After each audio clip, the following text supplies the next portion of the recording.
क्या आपको थकान महसूस होती है? क्या आप बहुत चीज़ें भूलने लग गए हैं? तो ये विटामिन बी 12 डेफिशिएंसी हो सकता है। और ये बी 12 डेफिशिएंसी से क्या-क्या होती है, कैसे इसको आइडेंटिफाई करेंगे, ये मैं आपको बताने वाला हूँ।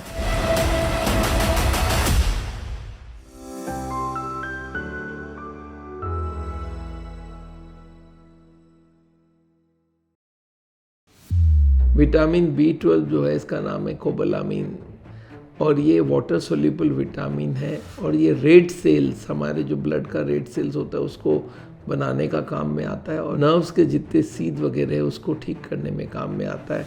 हमारे हर सेल के डीएनए में विटामिन बी 12 का ज़रूरत होता है। तो इसलिए आपको विटामिन बी 12 की अगर डेफिशिएंसी हो तो आपको बहुत थकान हो सकती है और बहुत चीज़ आप भूलने लगेंगे इससे।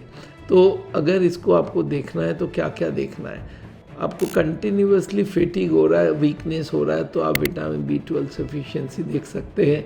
अगर आपको ये लग रहा है कि टायर्डनेस है जब भी मैं चलता हूँ और जब भी मैं मेहनत करता हूँ, और कभी खून भी कम हो, थोड़ा पेल हो जाए स्किन, शॉर्टनेस ऑफ ब्रेथ होने लगे, हार्ट बीट बढ़ जाए, तो ये हो सकता है विटामिन बी 12 डेफिशिएंसी। और क्लैरिटी अब नहीं रहना, इरिटेशन होना, फॉरगेटफुलनेस हो जाना, कन्फ्यूजन हो जाना। 2020 में एक स्टडी हुई थी, ये देखा गया है कि 84% लोगों का जिनका विटामिन बी 12 उनको न्यूरोलॉजिकल सिम्टम्स आने लगता है, झुनझुनी पैरों में आने लगती है, कोई नर्व्स के एरियाज़ में कहीं पे टिंगलिंग सेंसेशन, पिन चुभने वाली बात आने लगती है। और अगर इसको नहीं देखा जाए तो ये रिफ्लेक्सेस कम करती है, मसल वीकनेस कम करती है, और ये बैलेंस को भी ख़राब कर देता है, और एक्सट्रीम केसेस में स्पाइनल कॉर्ड की डिजेनरेशन भी कर सकती है। तो अगर इस प्रॉब्लम को आप इन एडवांस देख लेंगे तो अच्छा होगा। अच्छा, कभी कभी ये माउथ में अल्सर बना देना, मूड डिस्टरबेंस, डिप्रेशन, और विजुअल प्रॉब्लम, ब्लरिंग देखना, गैस्ट्रिक प्रॉब्लम जिसमें भूख नहीं लगना, डायरिया, कब्जियत हो जाना, इंडाइजेशन हो जाना, हार्ट बीट बढ़ जाना और ब्लड प्रेशर बढ़ जाना, ये सब हमारे चांसेस होते हैं विटामिन बी 12 की डेफिशिएंसी को। तो फिर ये क्या करना चाहिए?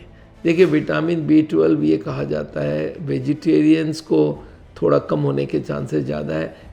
हालांकि हमारे इंटेस्टाइन में कुछ अगर हेल्दी बैक्टीरिया होता है वो विटामिन बी 12 बना सकता है, पर नॉनवेज जो खाना खाते हैं उनके लिए विटामिन बी 12 काफ़ी आ जाती है इधर उधर से। तो आपको करना क्या है, एक सिंपल ब्लड टेस्ट करवाना है जिसमें विटामिन बी 12 और होमोसिस्टिन लेवल चेक करवाइए। अगर इनमें कमी है, डेफिशिएंसी है, यही मान के चलना होगा।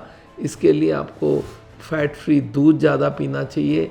मैं नॉनवेज खाने के लिए एडवाइस नहीं कर सकता क्योंकि मेरे को लगता है हार्ट के लिए नॉनवेज नहीं खाना चाहिए, पर अगर वो दूध में से मलाई निकाल के दूध ले ज़्यादा, और बहुत सारा विटामिन्स ले, और हेल्दी बैक्टीरिया के लिए प्रोबायोटिक्स ले, तो ये विटामिन बी 12 हमारे बॉडी में तैयार हो जाती है, और उससे आपकी विटामिन बी 12 की कमी यहाँ पूरी हो सकती है।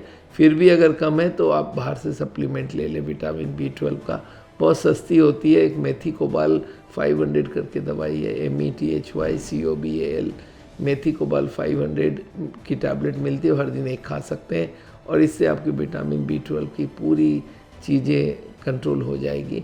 और अगर आपको दिख रहा है कि आपका फेटिग और फॉरगेटफुलनेस इंप्रूव कर रहा है विटामिन बी 12 लेने के बाद, इसका मतलब उसी की वजह से ये हुआ है। तो दोस्तों, मैंने आपको बी 12 डेफिशिएंसी के बारे में बताया जो आजकल बहुत कॉमन है। एक D3 की कमी, एक बी 12 की कमी आजकल हर जगह पाया जाता है। अच्छा, ये विटामिन बी 12 जो होती है ब्लड में 300 माइक्रोग्राम से कम नहीं होना चाहिए, तो इसको याद रखिएगा। मेरा नाम डॉक्टर विमल छाजड़ है। आपको मालूम है हार्ट का ट्रीटमेंट करते हैं हम लोग बिना बाईपास, बिना एंजियोप्लास्टी। हार्ट के पेशेंट्स को हम लोग सिखाते हैं किस तरह से खाना खाना, कैसे चलना, कितना वॉक करना, कितना योगा करना, उसके संग एलोपैथी की दवाइयाँ का कवर देना, और उसके संग हम लोग नेचुरल बाईपास और डिटॉक्स करके ट्रीटमेंट करते हैं, जिससे ब्लॉकेज भी कम होती है, हार्ट में नई ट्यूब भी बन जाती है, तो ये बाईपास एंजियोप्लास्टी की रिप्लेसमेंट हो जाती है। तो कोई भी हार्ट का पेशेंट हो उनको आप रेकमेंड करिए कि हमारे वीडियो हार्ट के ऊपर देखें। थैंक यू वेरी मच, मिलते हैं आपको।